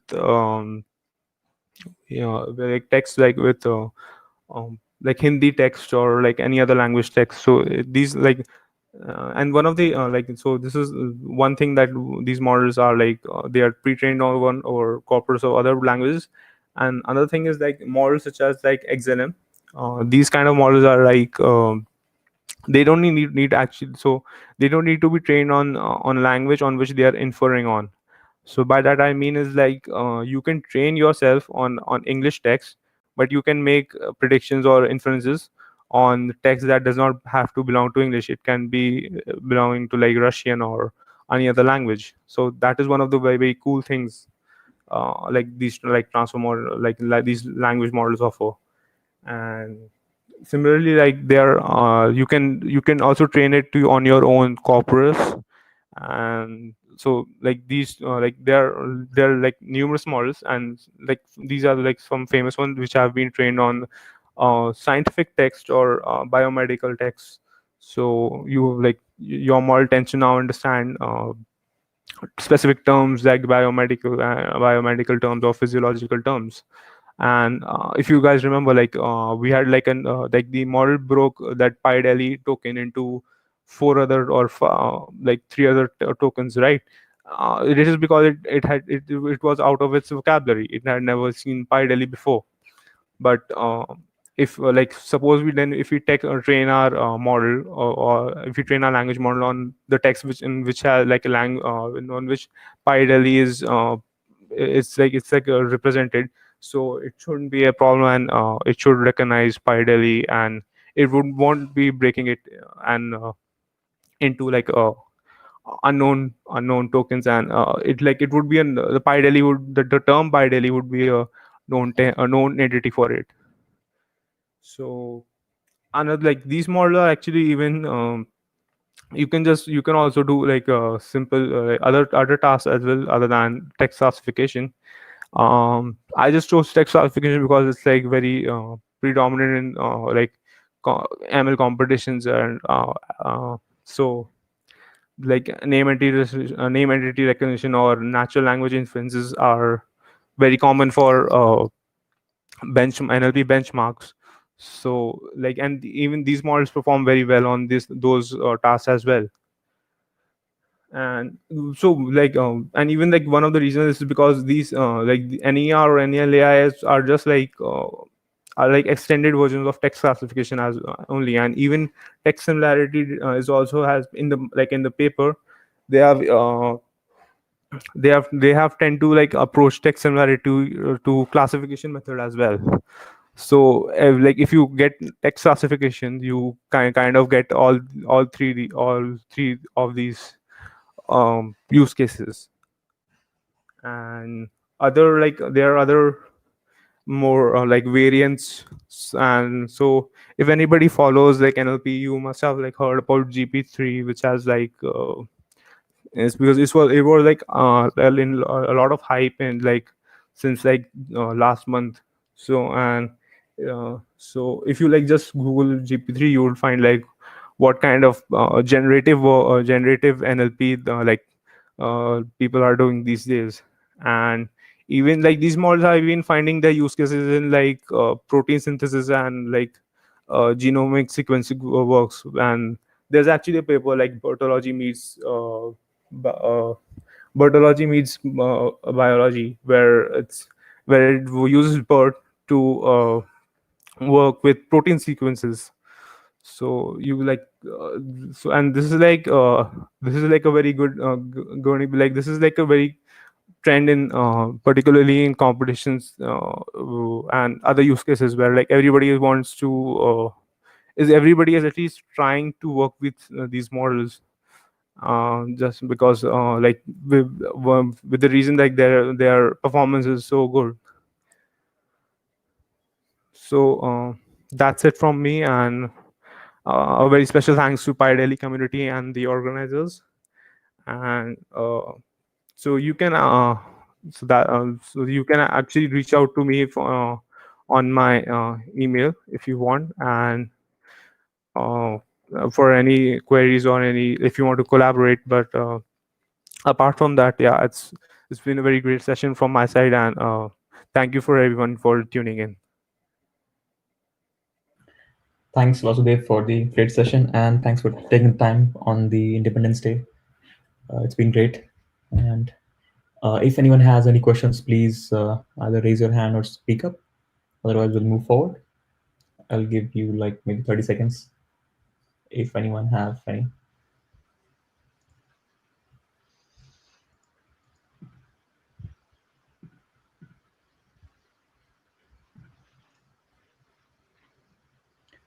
Danish is asking for your GitHub username. I'll just write in the chat. So it's Vasudev13.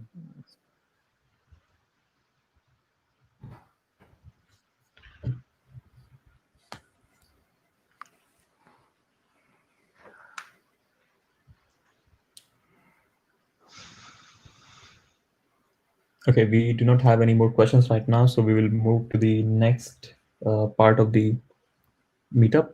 So one of the major parts of meetup is like communication. So, and we don't get a lot of communication in these online meetups.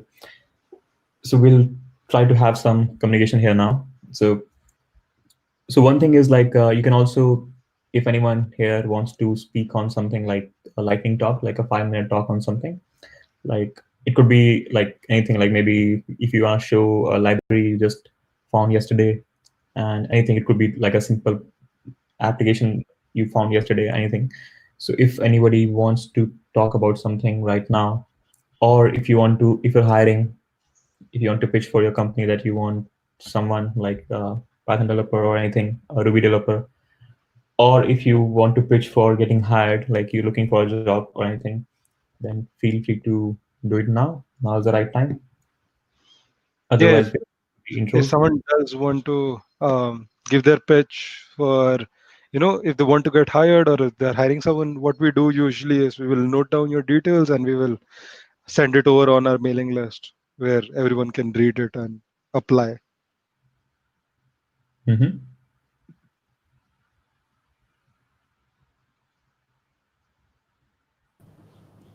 Hey everyone, I'll go first then. This is Sashank. I've been working with Scraping Hub. Let me quickly share my screen and then we'll talk more about it. Okay, let me know if my screen is visible. Yes. Great. So I've been working with Scraping Hub for more than 1.5 years now, and it is an Irish company. It's completely remote. We work from all across the world. Like folks are free to travel or work from whatever place they would like to, given they have electricity and Wi-Fi, obviously.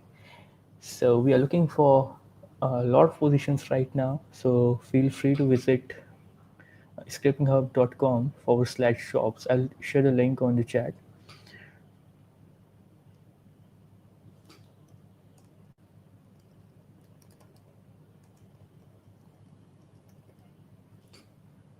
Okay. And reach out to me on Telegram if you need any recommendation or any other information regarding the company. Everything else is mentioned on the website itself. Thank you. Thanks, Shashank, for introducing the Skipping Hub. So if anyone has anything else to say, otherwise we'll move to the intros. Yep. Yeah, hello. Hi, there is a lot of disturbance in your screen. Yeah, now it's not there.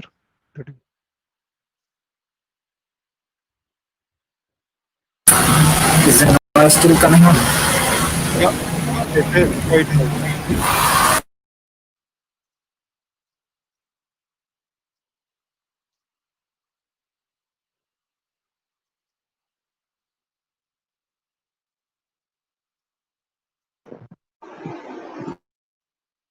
Till it's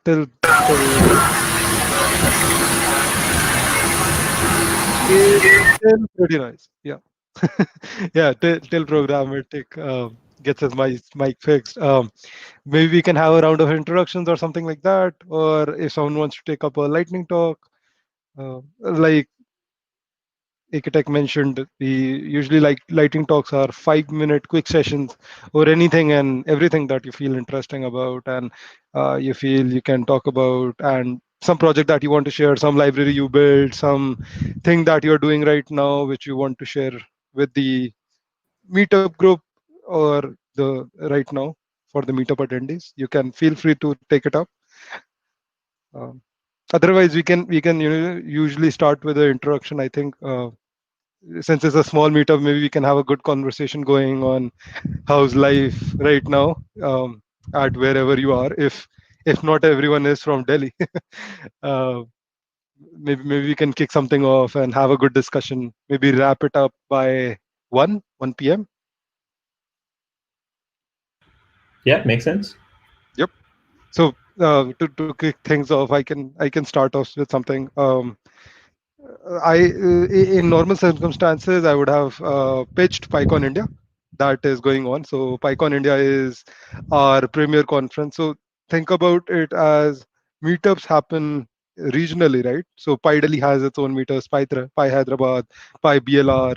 Everyone, there are several meetup groups across India that do Python meetups, and PyCon India is the culmination of all meetup groups coming together to host a mega conference on Python. So right now, as COVID has it, it's being done online, and you can check out all the updates on. I'll post the link. It's in.pycon.org. We just wrapped up our CFP, but do check out the Twitter for more updates and for tickets or when that thing gets online. So yeah, that's something from my side. And for the introduction's sake, hey, I am Vipul, and like Shashank and Programmatic and Satyakam, we organize the PyDelhi meetups, and usually it goes around. We do a meetup once a month, but no one knew like 2020 would turn out like this. So we are kind of getting off track, but we do want to have very interesting meetups. Like last time, we had a huge mini conf with in collaboration with Microsoft on Azure, and that was with Pi Hyderabad, Hyderabad Pi, and we had quite a lot of fun there. So I usually spend my time organizing meetups and helping out in the community. So I manage content for PyCon India right now.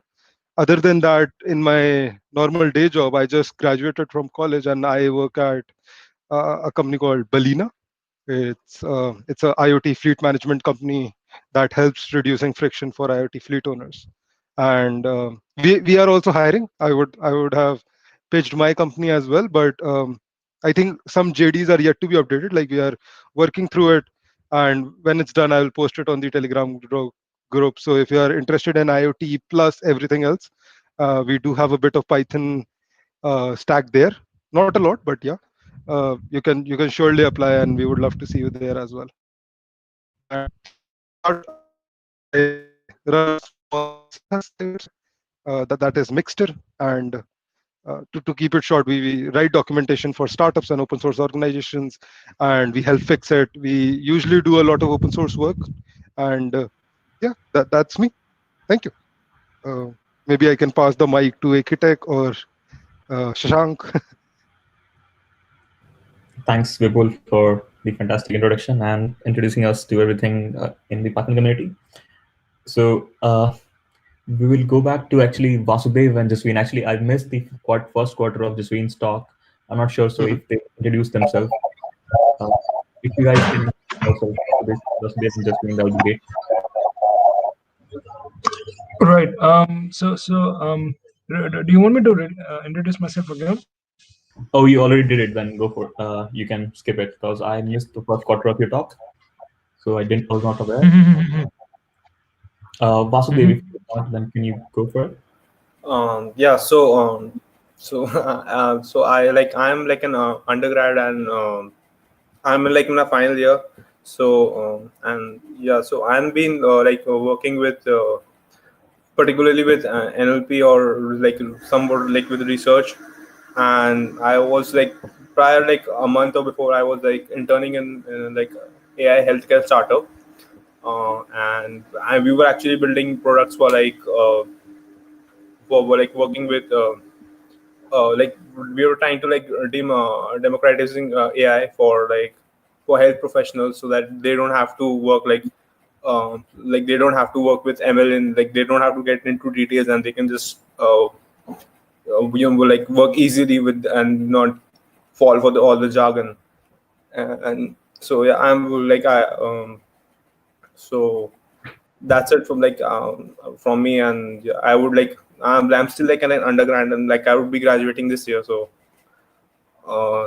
and apart from that, I also like participating in competitions in particularly machine learning. And if anybody wants to collaborate, like I had shared my email before, and if I would I would love for people to come and participate with me in like competitions or like projects.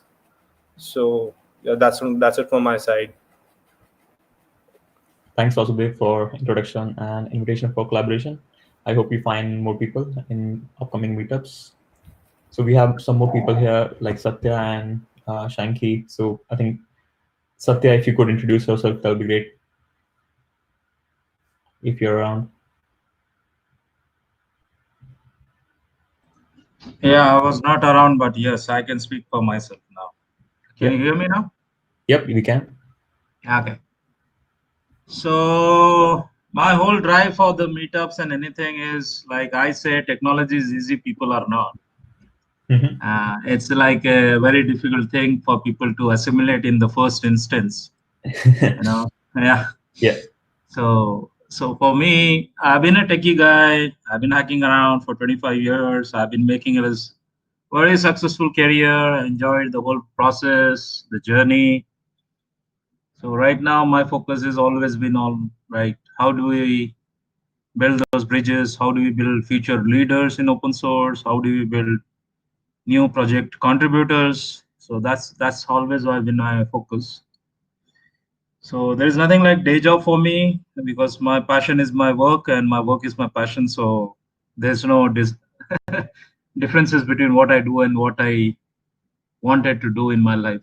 Yeah. So that's where I come from.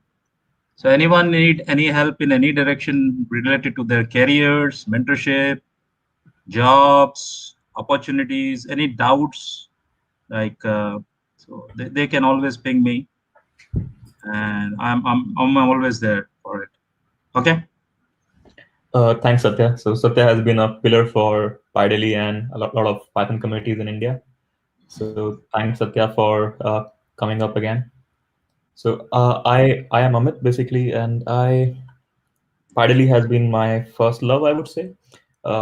Ever since I was introduced to Python. So it's been one of the first meetups I've been to, and I've been away from Delhi for last 3 years, so I didn't have enough chance to come to PyDelhi meetups. So now, since everything is online, so I'm taking this opportunity to meet some old friends like Satya and Vipul and everyone, Shanky and everyone. So I am a software engineer. I work with a company called as Consite, and I work completely remotely. So I work in the space of data engineering and deploying and scaling machine learning models, and some backend and DevOps. So if you have any questions in that area, I'll try to answer. Otherwise, we'll move forward with the further introductions. So we have Programmatic 99 left to be introduced. So Programmatic 99, could you please introduce yourself?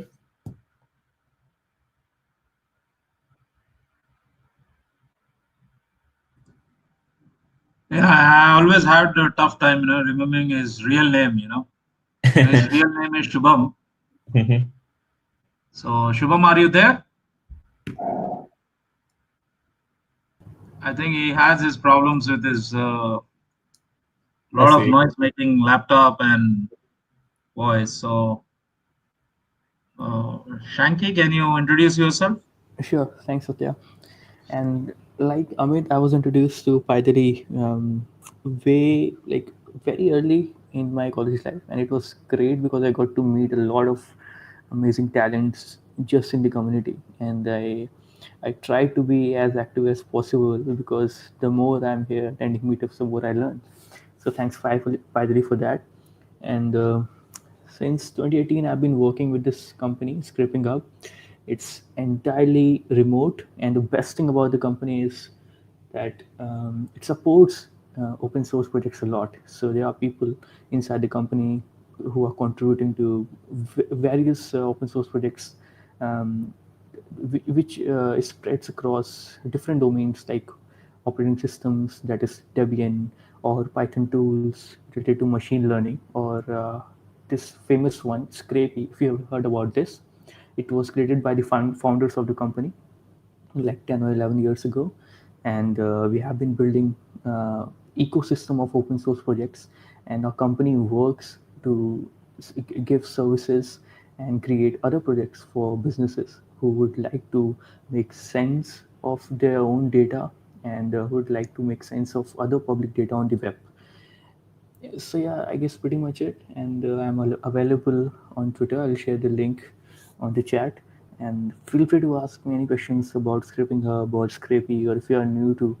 Um, if you haven't been contributing to open source, you should, by the way. So if you have any questions regarding open source, how to start, what are the best projects, depending upon what technology you already know. So for most of the people here, Python should be it. And yeah, feel free to reach out. Thank you. Thanks a lot, Shanky, for introducing yourself. It's been great to see you back again. Ever since the last time I think I would have met you maybe a few years ago. So we have a couple of more people left to be introduced. So Danish, you have been probably the most interactive among all of us through your questions, but we haven't heard you yet. Would like to introduce yourself, please?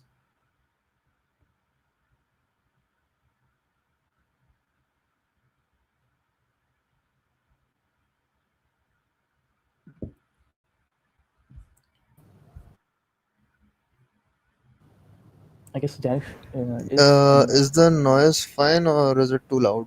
Yeah, it's good. Okay. So my name is Danish. I'm a final year computer science graduate. Dabbled in just about like different things like information theory, web development, and most recently in basically deep learning, mostly related to images and video so far. And honestly, I've been just looking at any kind of different technology that I stumble upon. Sometimes it used to be document DBs like MongoDB in 2018 alongside information theory. Then in 2019 it was web development, backend mostly, based on both monolithic architectures using Django and serverless ones using AWS Lambda and Flask. Then kind of like basically like some of my friends, I just tried my hand at deep learning as well using TensorFlow Keras in late 2019, basically 2020 essentially. And yeah, I'm supposed to graduate this year.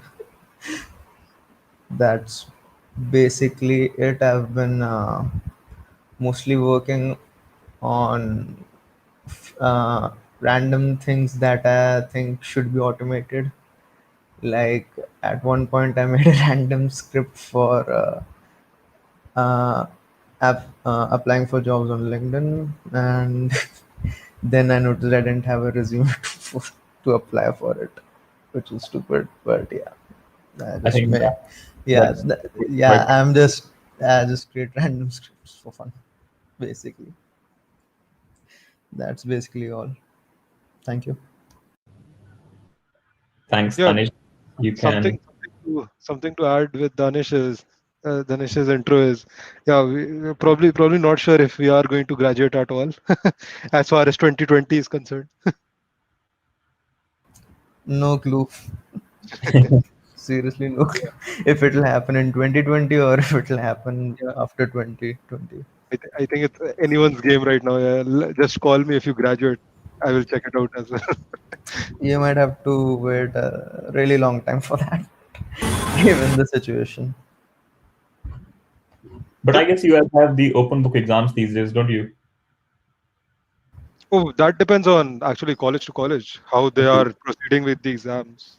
Our college has been quite the challenge where the governing body or the organization that was supposed to take exams didn't, and they actually gave us provisional certificates. So we were passed from their insight, like, yeah, you are passed from our side, but my college still wanted to take exams. We just gave them. They were open book, but why waste time actually?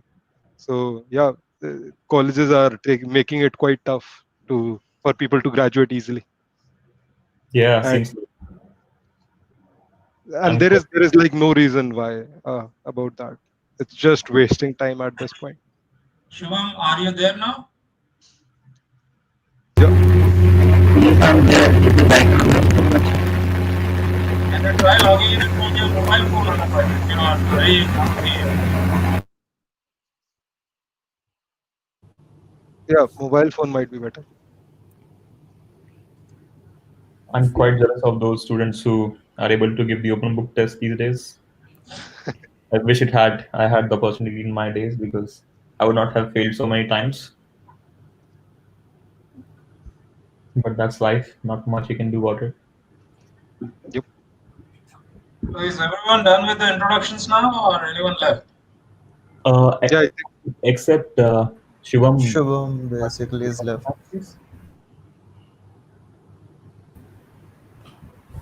As for the open book test comment, I don't know if any engineering college has actually decided to do an open book test. And at least in my case, it's not an open book test. I see. Yeah, I mean, it's been getting rescheduled for the last 2-3 months. So I don't even know when the exam will happen. But yeah, it's actually a major challenge for colleges to migrate schedule. Yeah. migrate to the online exam standard. Like some big colleges have. Mine took some time as well, but thinking about colleges like IGDTU, DTU, IIT, they migrated out very fast, or they just let the students go. Like, yeah, you are graduated, just take the provisional degree and live your life.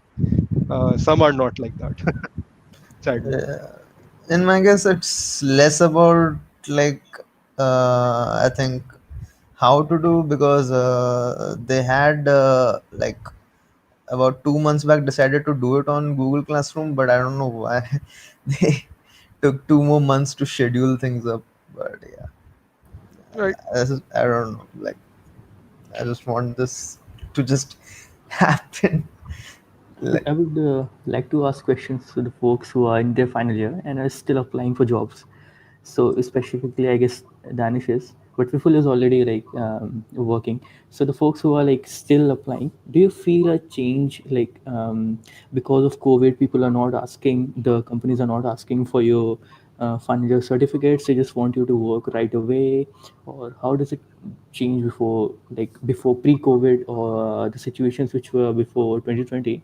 I remember that folks would usually take some sort of letter from college, whether it's an NOC or some sort of certification which shows that you are attending college.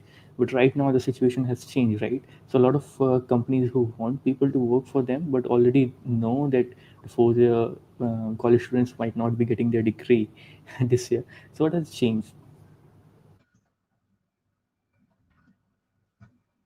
On my side, I would say what has changed is, like, on my side, remote companies never usually cared about, if your college is going on or if you're graduated or not. Like, mine did ask me, because on my resume, like on paper, I have 0 years of experience. Like, apart from what I've done before, they usually considered it as 0 years. So we talked about quite a lot, and I told them, like, yeah, I would graduate in May 2020. And at that time, when I was giving the interview, coronavirus wasn't a thing. So it was smooth sailing. They were pretty happy. Like, yeah, the person would graduate in May 2020. He can join on May 1. That was my joining date.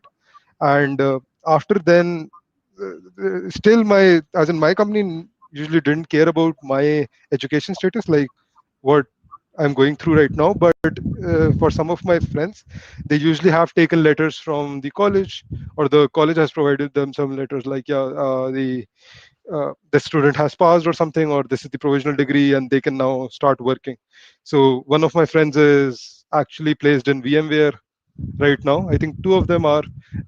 They had some trouble with VMware, that they can't start their training before giving the final exams. So now that the college has done the final exams, we just wrapped them up like last week for everyone. So now they can, start their training and get started with it. So some companies are taking that into account, like at least there should be some criteria being finished, because for companies too, it becomes quite unproductive. As think about it in the sort, like, people start working for a company in April, they work, and in May the colleges say, like, yeah, we want to take exams. So that 1 week of exams and then exam prep, that gets wasted for that company. So companies usually are going with the way that, yeah, get your exams done first, then join. So it has been going something like this. Otherwise, I think uh, companies abroad, or even like remote companies, they usually don't care.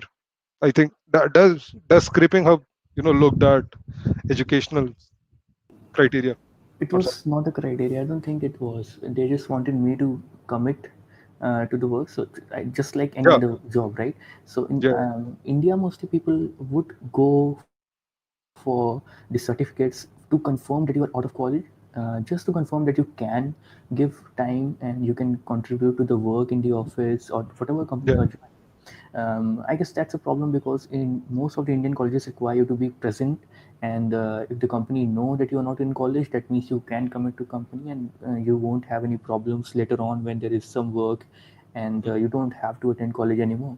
So, what do you think right now, since you are already working and you passed out last week? So before this period, like between joining and passing out last week, did you have any problems attending the college online and also working in just in between? Right. I think, Danish, would you like to take it up for a broader perspective? I actually missed the last question. Like after you talked about like your point of view on that, because I'm actually not looking for uh, like jobs at the moment in particular, because I'm mostly actually planning to grind it out on a few open source projects for a bit. And if I see like some kind of program where they're actually trying to solve like a remote problem, like because what happens is companies, whether they contribute to the open source or they don't contribute to the open source, end up solving problems that matter to people who actually have much higher accessibility than like the lowest common denominator, so to speak. Like for example, someone who has access to internet, so in those cases you could generally offer a web-based solution, for example. So I'm actually trying to search up ways to find jobs which have less to do with those kinds of roles and more to do with things like this. There was this one job where they needed GIS, that is geospatial information system, for a guy for that in the Himalayan regions to basically map it out for, I think, earthquake or landslides or something like that, basically. So I'm actually looking for those kinds of stuff for the moment because uh, to be perfectly like blunt with you, I don't really have any personal responsibilities yet. So I'd much rather do those things while I still can without, well, essentially being too reckless about it, because those are things that I might not be able to do later on. So there's that. And as for the COVID effect, the two things that I've noticed is, one is there are more remote jobs, and the second is there are fewer laptops on sale. Like my dad wanted to buy a laptop, and the three laptops that I selected, about two of them went out of stock the next day, and by the time we were able to place an order, it was the third one that we actually were barely able to order. So there's that. But yeah, random tidbit. That's basically uh, like my take on things, basically, so far. That's quite a nice approach, actually. I don't see that approach in a lot of young students graduating from college. So Especially not in India. yeah, especially in India. So that's a Yep. quite fantastic approach, I would say. Something else to mention in, building your own remote setup. I remember tweeting about it. It went something like, no one told me in 2020 building a remote setup would turn out to be a competitive sport. Yeah, it is quite a challenge, buying that one laptop that you decide on, and the next day it goes out of stock, or the price increases so much that it goes out of budget. So I am building, like, I have made my setup list.